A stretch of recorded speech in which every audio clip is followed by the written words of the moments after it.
미런님의 사연입니다. 8년째 가위에 눌리고 있습니다. 두 번째 이야기. 안녕하세요. 첫 사연을 올리고 난 뒤 시간이 너무 흘러버렸네요. 글을 올리고 가위에 너무 심하게 눌려 감당이 안 되더라고요. 그럼 그 뒤의 이야기를 시작하겠습니다. 제가 너무 심하게 가위에 눌리자 어머니께서 저를 용하다고 하는 무당집에 데리고 간 날이었습니다. 그 방송에도 나온 적이 있는 알만한 사람들 사이에서 꽤 용하다고 알려진 무당이었습니다. 저는 사실 옛날부터 무당을 싫어했었습니다. 그냥 뭐랄까 거부감 같은 것이 들었다고 할까요? 이상하게도 가까이 갈 수가 없더군요. 저를 무당집에 데리고 간 그날 개인주택 입구에서부터 문제가 생겼습니다. 대문 문턱에 발을 들이는 순간 나가! 갑자기 엄청난 고함이 들렸습니다. 그 소리는 안에 있는 무당이 저의 인기척을 느끼고는 나가라고 외치는 것이었습니다. 어머니께선 저희 아들 살려달라면서 무당에게 거의 빌듯이 말씀하셨습니다. 그때 그의 제자인지 아닌지는 모를 남자가 저에게 말했습니다. 너는 뭔데 이승도 아니고 저승도 아닌 사람들을 메고 다니는 것이냐? 그리고 20분 정도의 시간이 흘렀고 드디어 무당의 앞에 앉게 되었습니다. 제가 앉자마자 방울을 막 흔들기 시작했습니다. 저는 이런 일이 처음이었고 그 후로는 저의 기억은 없습니다. 그때의 일은 어머니께서 말씀해 주셨습니다. 너는 산 자도 아니고 죽은 자도 아닌 게 살고자 하는 사람에 붙어서 뭐 하는 짓이냐? 무당의 말에 제가 소리쳤답니다. 이놈이 먼저 죽을 죄를 졌어. 네가 뭘 알아? 이놈이 전생에 나를 데리고 갔어. 나를 데리고 갔다고? 너를 데리고 갔다는 게 무슨 뜻이냐? 뭔데 너를 데리고 갔다고 하는 거야? 무당이라면서 아직도 모르는 거야? 이놈은 처사야, 처사. 애들 데리고 가는 저승사자. 몰라? 제가 저 말을 뱉고는 잠시 정적이 흘렀고 그 후 저는 바로 기절을 했다고 합니다.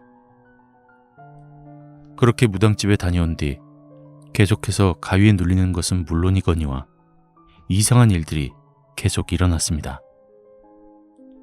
저희 집은 반지하에 16평 남짓한 빌라에 살고 있습니다. 제 방은 침대 바로 옆에 창문이 있고 장롱 하나, 옷걸이 행거 하나가 있습니다.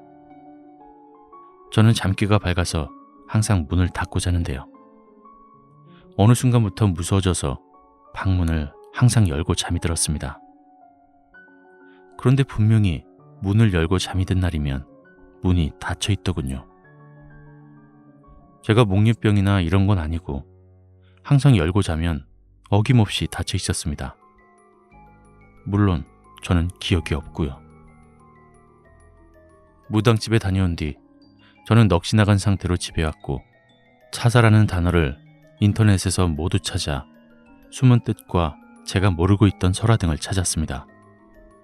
그렇게 한참을 찾다가 새벽 2시인가 2시 30분인가쯤에 그 자리에서 잠이 들었습니다. 5분에서 10분 정도 시간이 흘렀다고 생각했는데 가위에 눌리기 직전의 기분이 또 들게 되었습니다.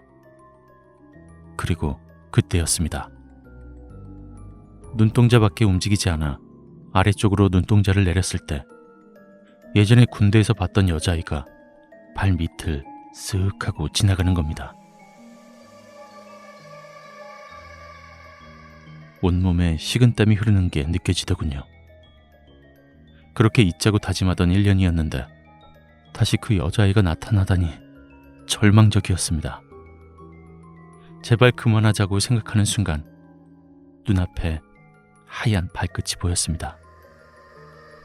그 발끝이 정말 슬로우 모션처럼 쓱 하고 지나가는데 저는 속으로 주기도문이고 반야신경이고 뭐라 할 것도 없이 닥치는 대로 외우고 있었습니다. 그리고 갑자기 천장에서 눈이 없는 빨간 원피스를 입은 여자가 저에게 떨어지며 제 손을 잘근잘근 씹어먹는 느낌이 들었습니다. 저는 너무 놀라 기절을 하게 되었습니다. 정신을 차려보니 병원이었습니다. 왼손 엄지손가락에 통증이 느껴져서 보니 8바늘을 꿰맸다고 하더라고요. 그게 꿈이 아니었던 거죠. 요즘 저는 항상 아침 6시에 잠이 듭니다. 그 후에 평소에 잠을 자지 못했던 터라 지금 말하려고 하는 사건이 있던 날은 오후 4시쯤 졸음이 몰려와 저도 모르게 잠이 들었습니다. 그날도 여느 때처럼 잠을 자다가 가위에 눌리는 느낌이 들었습니다. 가위에 하도 눌리다 보니 이제는 짜증이 나서 어떻게든 깨려고 노력했습니다. 3분? 5분쯤 지났을까요? 가위에 깨려고 안간힘을 쓰다가 리모컨을 던지며 깨게 되었습니다. 그렇게 제가 깨기 전 이런 꿈을 꾸고 있었습니다. 무당집을 다녀와도 이 모양이네. 그 무당집 이상한 데 아니야? 꿈속에서 혼잣말을 하며 저는 담배를 피기 위해 밖으로 나가는 길이었습니다. 그때 앞집 아주머니가 나오셔서 물었습니다. 총각, 아까 집에서 비명소리가 들리더만 총각이야? 죄송해요. 제가 꿈자리가 안 좋아서요. 죄송합니다. 총각, 내가 용한 법사님을 아는데 그거 한번 가보지 않을래? 엄청 용하신 분인데 복비도 괜찮고.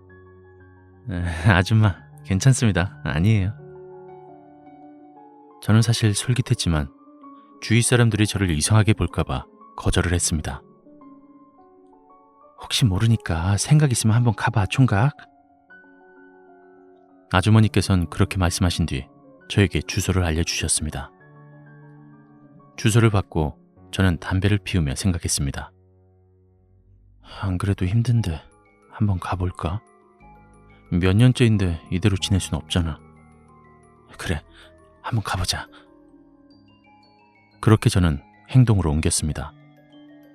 아주머니가 알려주신 주소대로 가보았는데 유명한 법사님의 법당인지 사람들이 엄청 많았습니다. 그렇게 기다린 지 30분 정도가 지나고 제 차례가 왔습니다. 저는 그 법사님 앞에 앉았습니다. 저 법사님, 밖에서 좀 기다려. 바로 채비를 하고 나가야 되니까. 그렇게 말씀하시더니 조수로 보이는 사람에게 말했습니다.